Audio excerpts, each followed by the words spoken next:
Hello everyone, how are you doing? First of all, I would like to thank the International Pharmaceutical Student Federation for the invitation in this special day. And also I would like to thank Sophia for the invitation and for the support. And in this special day, the World Tuberculosis Day, I will share with you a little bit of my experience and knowledge in finding new drugs for tuberculosis. Both of the results that I will show you, they are part of my master and currently my PhD project. And I will show you two different approaches on the search of new TB drugs, and you will see both empiric and investigational way to find new drugs for TB. But we can use also this rationale for any disease. So just as a brief introduction of myself, my name is Gabriel, and I went to pharmacy school in my graduation at Catholic University of Santos, which is where I had my first contact with medicinal chemistry or drug discovery. And from that point, I decided that I wanted to be a scientist that discovered new drugs. And a curious fact about this is that the city that I was born, which is Santos, was known for a TB high burden many years ago. So it became clear to me that I should work with something that connected with my city. And then since graduation, I started working with TB. And then after I graduated, I went to School of Pharmacy at University of São Paulo to start my academic slash scientist life. And both my master and my PhD, my current PhD, were and is supervised by Professor Elizabeth Chigni Ferreira, and both talks about finding new drugs for TB. So additionally, I am also a collaborator of Spectra's Scientific Solutions, which is a company that has a high expertise in mainly how to obtain drugs with higher quality and safety, among other issues.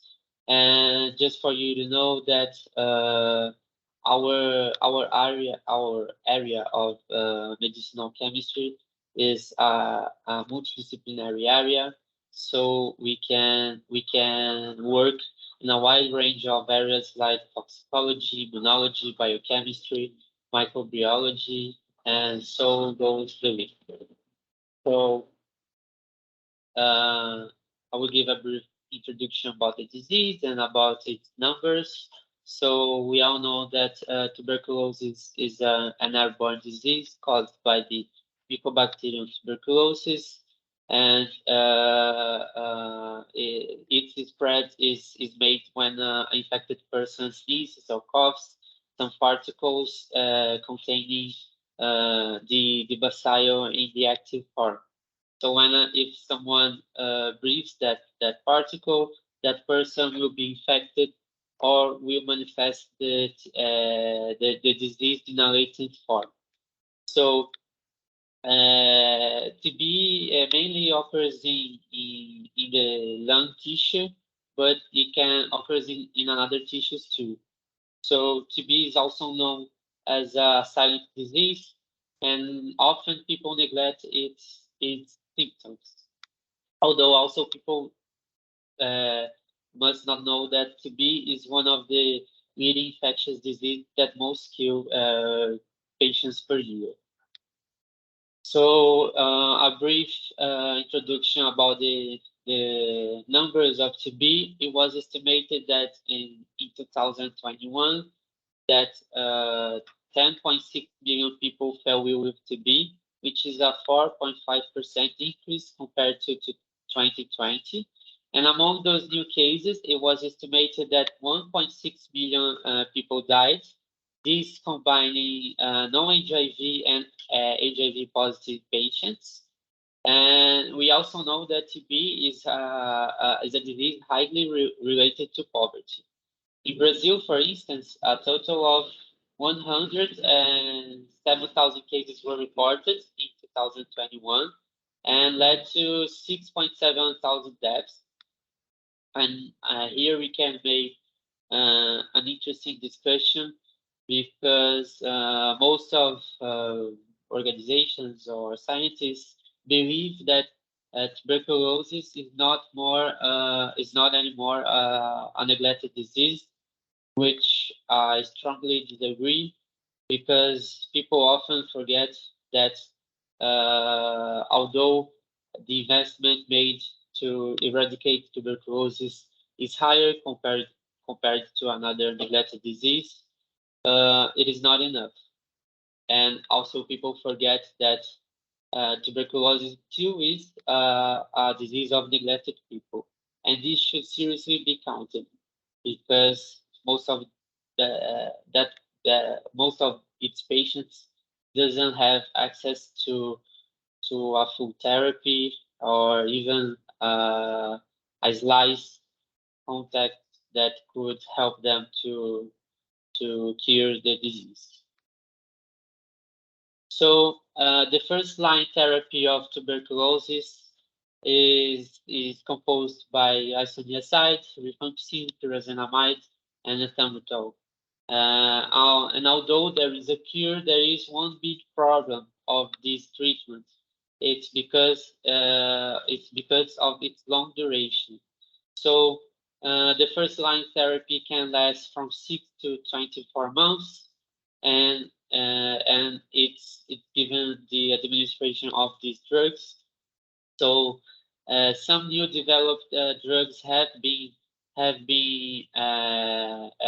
to the first line therapy, like pretomamine and bedaquiline, to further increase the therapy outcome. So sometimes, however, sometimes people do not complete this the full therapy because they feel better.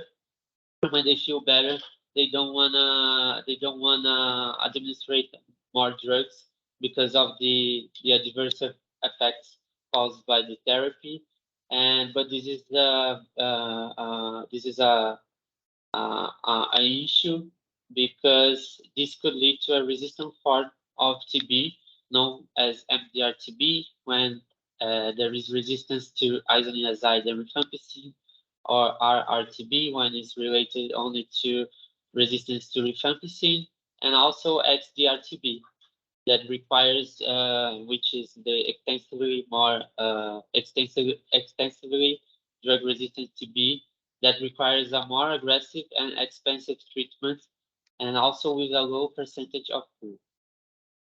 So the development of new TB drugs must aim some aspects, like especially shortening the treatment time, the ability also to cure the resistant forms of TB, obviously, and also efficacy against latent forms of TB.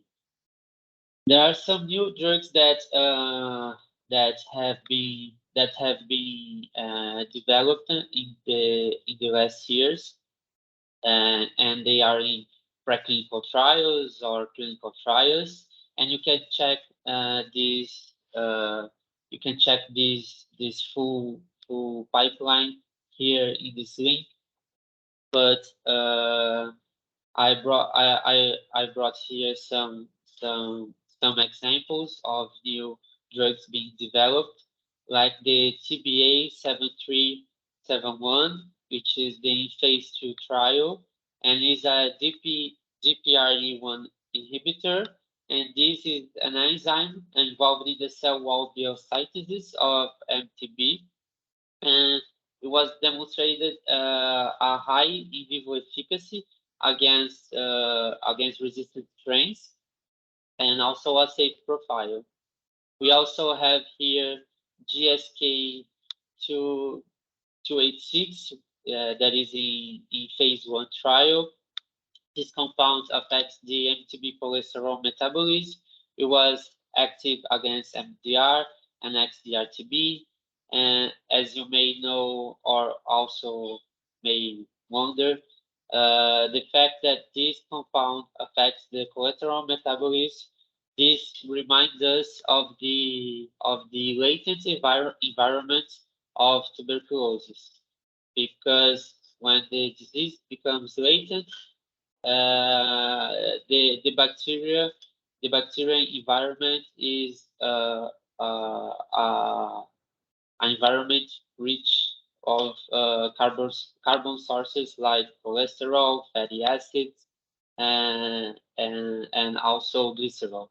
So the bacteria use this substrate as a form to maintain its latent form. And also, additionally, there is a preclinical trial of TB-47, which is a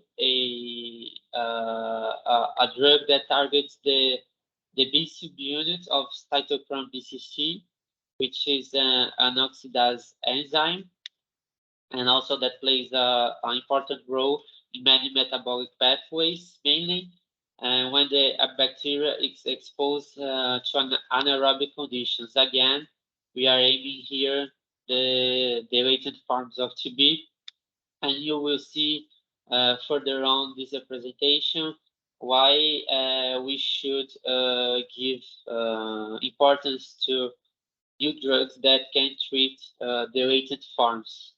We will see that most of new TB cases comes from latent TB. So this is the importance of treating all forms of TB. This target, the cytochrome BCC, is the same target of a recent developed TB drug, which is named Q203 or Telasebec. It's being applied in actual therapy to help the first line and second line therapy. So another problem of TB infection, as I said, is because of its capacity of becoming latent. So it is estimated that 2 to 3 billion people are infected with latent TB. And this is the main source of TB new cases. And that latent TB will become active in cases of immunosuppression, like HIV co-infection or COVID-19, as we see in the last years, undernutrition, genetic disorders, and also age. And that's why we need not only to improve TB treatment, but also make it accessible for everyone, especially those in need. So the development of a new drug can last to 10 to 15 years, and the investment is about $500,000 to $2 million, and about 70% of the developed drugs fail in preclinical phase due to its toxicity. In this sense, the use of drug repurposing or repositioning, it's a viable strategy due to its lower cost and development time.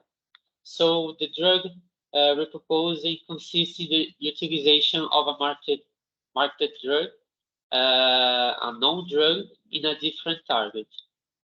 So now I'll start giving a brief introduction about what was done in my master during my master.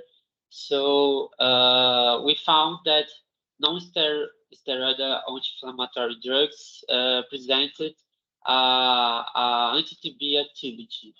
So we saw that with good eyes, because it would be interesting to use a repurposing drug for TB. And but first we needed to trace a plan on how to enhance this activity, since the presented anti-TB activity of these non-steroidal anti-inflammatory drugs were not that good compared to another developed drugs. So one of the strategies that we applied was the latentiation of these drugs. Just a brief introduction of latentiation, you may know also as a prodrug, and the latentiation could be used as a tool to improve some characteristics of the repurposed drug.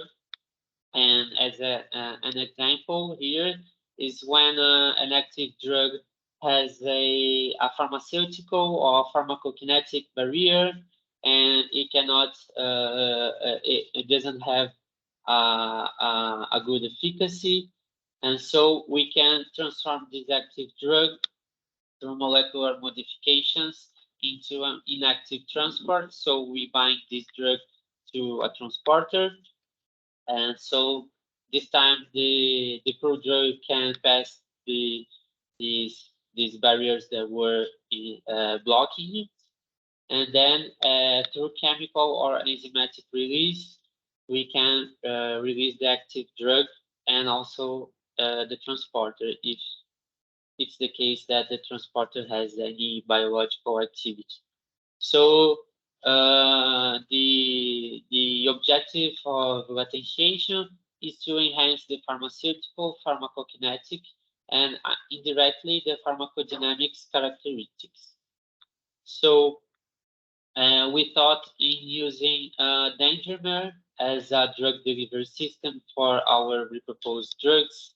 So a Dendrimer, it's a macromolecule with micrometric to submicrometric dimensions that start from a focal point and then gives which leads to macromolecules monodispersed that can be symmetric, as in this figure, or also asymmetric when the both sides are not the same length. So its structure it's based on a focal point, and from the focal point we attach new blocks, which we call dendrimeric blocks or also dendrons, and then we can functionalize its surface with bioactive drugs or any bioactive molecule that you want to put here.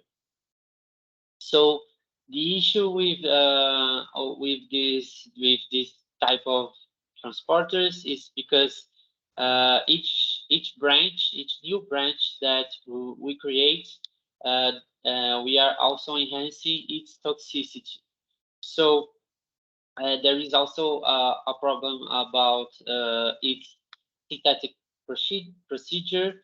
So a viable option for use another transporter is using only a dendron and not all the dendron.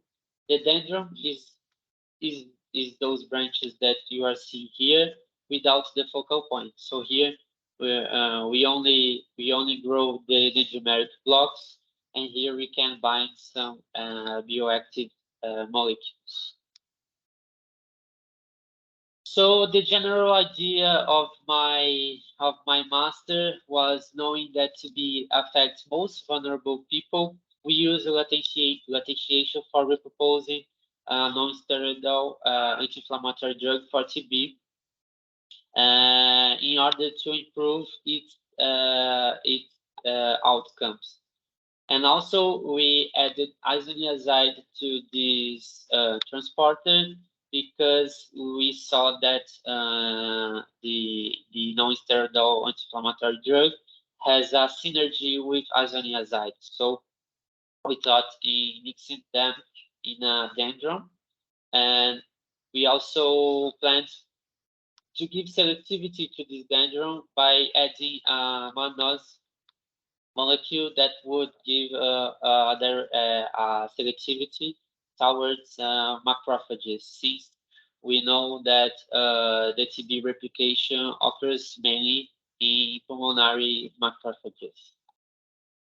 So I cannot show, unfortunately, I cannot show the real chemical structure, because this compound and actually this idea is under patent process. So the general idea was, as I told you, a selective mixed dendron of isoniazide and a non-steroidal anti-inflammatory drug. We were able to obtain this dendron of only non-steroidal anti-inflammatory drug. We could not obtain the isoniazide dendron because some synthetic difficulties. So but we are managing that, and the dendron that we obtained of the non-steroidal anti-inflammatory drug, it was tested against a diverse range of MTB strains, as I will show you the next slides. So there is some features that I need to explain to you, because our chosen transporter has 3 sites of binding, as we see here, 2 for the drugs and 1 here that we protected to, so this point could not react with the drug. So we could not deprotect the transporter because we had issues with hydrolysis of this drug here. So we sent this molecule protected, and this is very interesting, because it showed us that this transporter with this protected group presented also inhibition of MTB growth. So I will show you. This is the GLC24 compound with a MIC50 of 8.1 nanomolar. So this concentration was applied, was obtained in laboratorial strain of MTB, the pattern strain. And then to overcome this issue of the protection, we thought, why not increase symmetrically to the other side and create a dendrimer. I mean, we use this group here as a focal point to grow our dendrimer in a symmetric way, as is represented here, and it has been synthesized, but we still don't have the confirmation of the biological results. But this is an empiric approach. We saw that non-steroidal anti-inflammatory drugs it exhibited an anti-TB activity. So we used this information, and we thought on how to enhance this anti-TB activity by connecting it with a transporter, and we saw that we could increase its efficacy. So first, we tested its cytotoxicity. We tested in macrophages and in viral cells. We see here that the toxicity of the compound was near the one presented by isoniazide, and also by the non-steroidal anti-inflammatory drug that is already marketed, and it's a very safe profile mainly compared with the positive control, which shows the percentage of cell deaths. So here we see the MtbFBPaseII in a nanomolar scale of the compounds that we sent to analysis, and our compound demonstrated 8.1 nanomolar against MtbH37RV strain. This strain over here is a hypervirulent strain, which is it was isolated from a human clinical case, and this is the bovine strain, which although we cannot be infected with, but this strain is more virulent than the laboratorial strain. So it's good to see its activity. So when we compare the prodrug created with the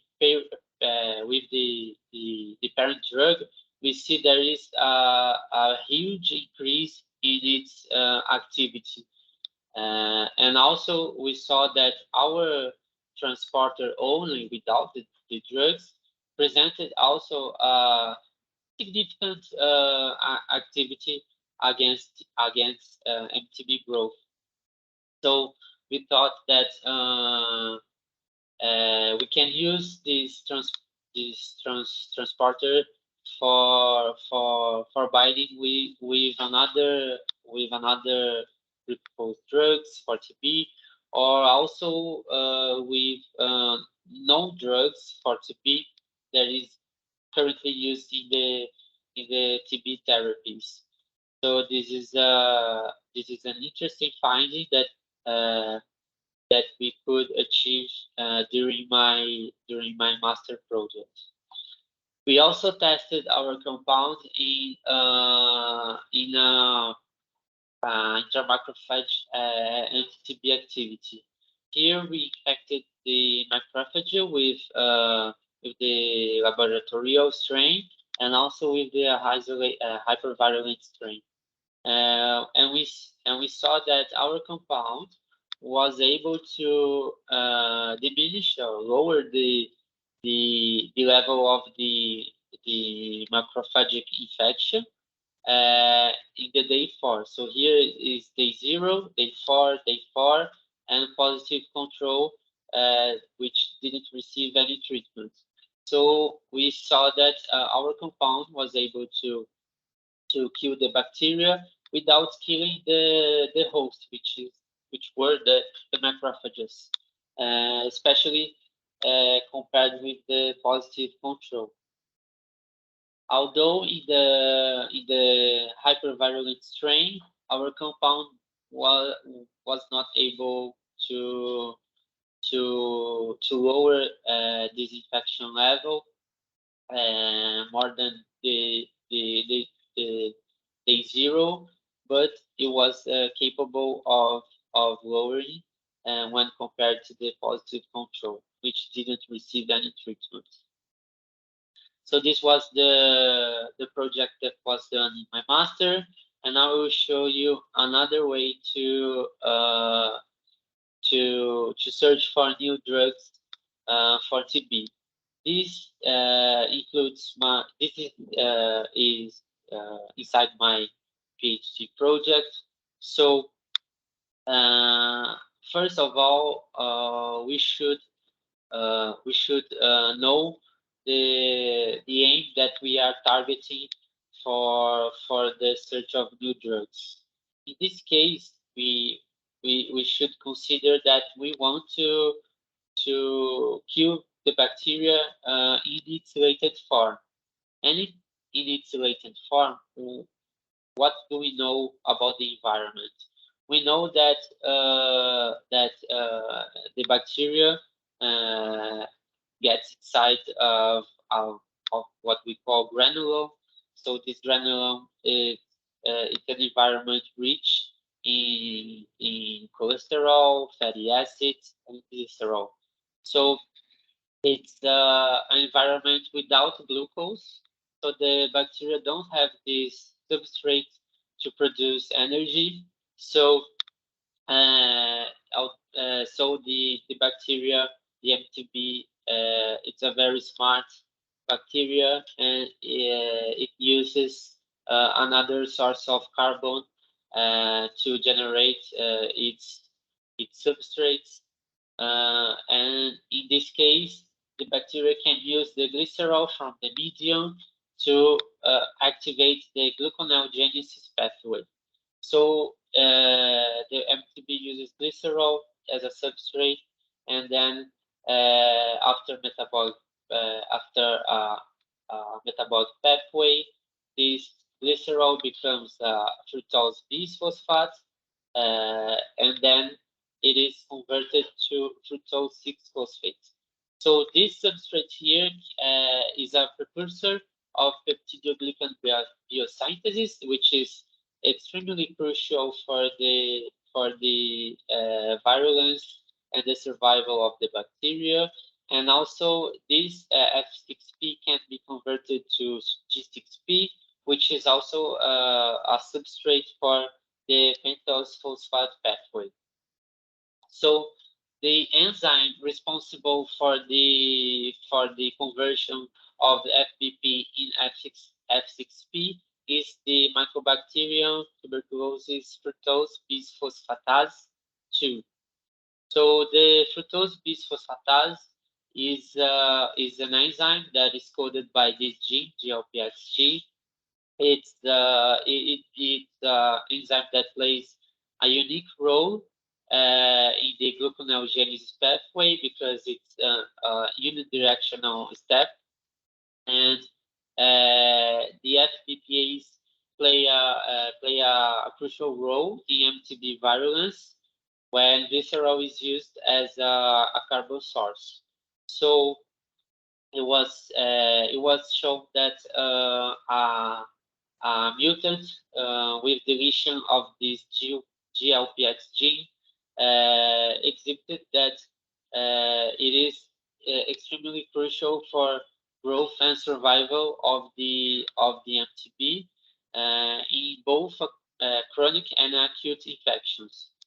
So this was made in vitro and in vivo tests, and the main objective of this project was to understand if we could find a molecule that may inhibit this enzyme. So we had an issue here because there is not any information of known inhibitors of this enzyme, and we needed to start investigating and understanding on how the protein works. And we used molecular dynamics to understand the protein in different conditions. So we used this strategy mostly to understand the protein motions, how they act in a different in different conditions with different ligands, and in order to find something that could let us any hint, any information that could let us to help us in the search of a molecule that maybe can inhibit this enzyme. So we applied some molecular dynamics and analyzed the protein states with different ligands. And we use the principal motions and interactions to discover new features of the protein. So this is a dynamic simulation, and we use this. Obviously, we use this the visual analysis to see, but we use more complex and more complex analysis to better understand on how the protein was moving inside the cube that we generated. So to understand the protein movements, we did a principal components analysis that tracks and clustered the protein motions in different states. So we simulated the apple structure, the protein binded to the product. This is the product, not the substrate, and also with only magnesium ion. And here we simulated also with a ligand, which we are still not sure if there is any inhibitory activity, but we obtained this crystallographic data of the protein with this ligand. And we also simulated in the substrate condition without any cofactor, the substrate with 2 magnesium ions, because the E. coli enzyme demonstrated 2 magnesium ions, so we used that information to see if there is a difference. And also we tested another quaternary structure besides the monomer. So we use a dimer conformation, knowing that this enzyme is a homotetramer, and we would wanted to know if there is any different motion when we compare the monomer with the dimer. So we obtained 2 principal components, where PC1 accounted for 91.7% of extreme motions, and PC2 for 6.4% of extreme motions. As we see here, the percentages, we tracked only motions that displayed a higher distance than 5 angstroms. So these arrows in yellow that you see here are the extreme motions.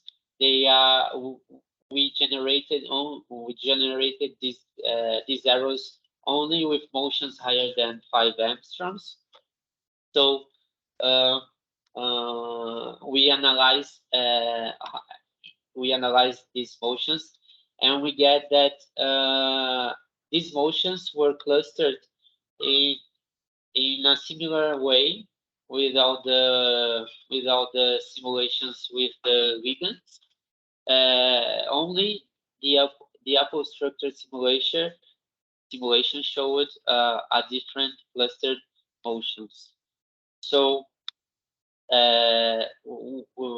when we observe that, we see that the motion 1 indicated by these yellow arrows shows the end protein terminal motions, and we can observe that this motion is way more significant in the apple structure, which means that the binding of at least one structure confers rigidity to the protein.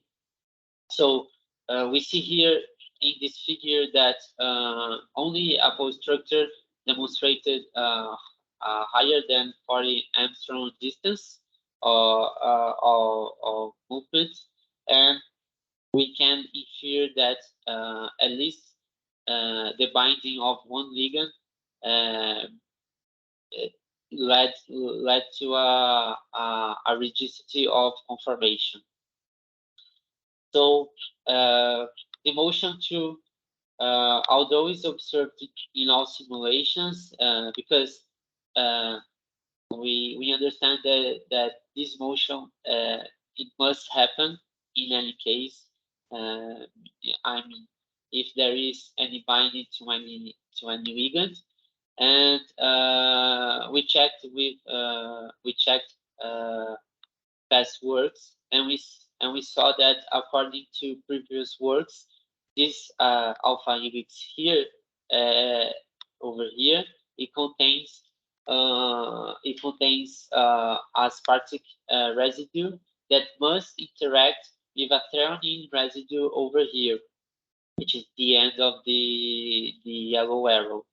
So this interaction must occur because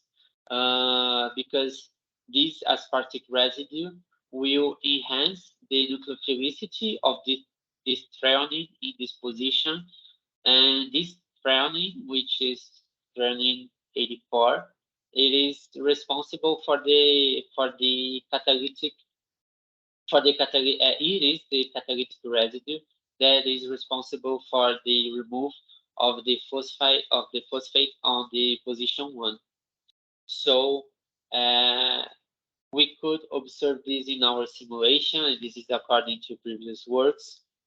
And in this sense, we can use this information and use as a strategy on how to find structures that can affect this interaction.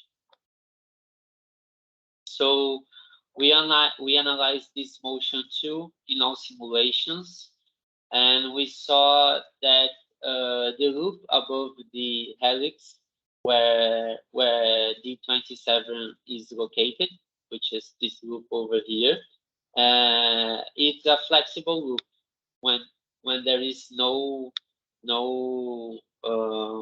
ligand beside the product or the substrate binded. So in this loop here, we see that there is a transition of interaction between glutamate 24 with arginine 20 and glutamate 24 with lysine 23.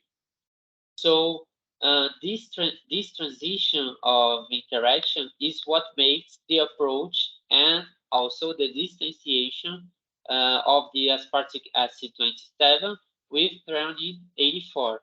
Here we see a serine 84 because this protein has a mutation exactly in this catalytic residue. Both of them have an hydroxyl residue, but this is a mutated protein. So this serine is performing the same action of the threonine 84. So this is the interaction that must happen to enhance the nucleophilicity of this residue, and then this residue will be the responsible for the removal of the phosphate that should be in this position. But here in this crystal we have only the F6P, not the FBP. So we see that when glutamate 24 is interacting with arginine 20, this interaction becomes closer. But when glutamate 24 is interacting with lysine 23, this interaction becomes more distant. So we see this as a natural movement of the protein. And then here we see the interactions performed by the serine 84. It performed a hydrogen bond interaction with exactly D27 with a frequency more than 60% of the simulation. And we see here also the interconversion of interaction that I spoke to you about lysine, about glutamate 24 with lysine 23 and arginine 20. We see that almost it's split in the half the percentage of frequency. So here we have the simulation with TB4, which is the ligand that we obtained. So just as an introduction, this ligand was actually binded in another site, but we believe that this is not its original site, and this ligand was stable here because of a crystal contact of another protein that stabilized this ligand here. But as we simulated as we simulated this crystal, we saw that TB4 drifted away to this position, which is behind the P1 loop.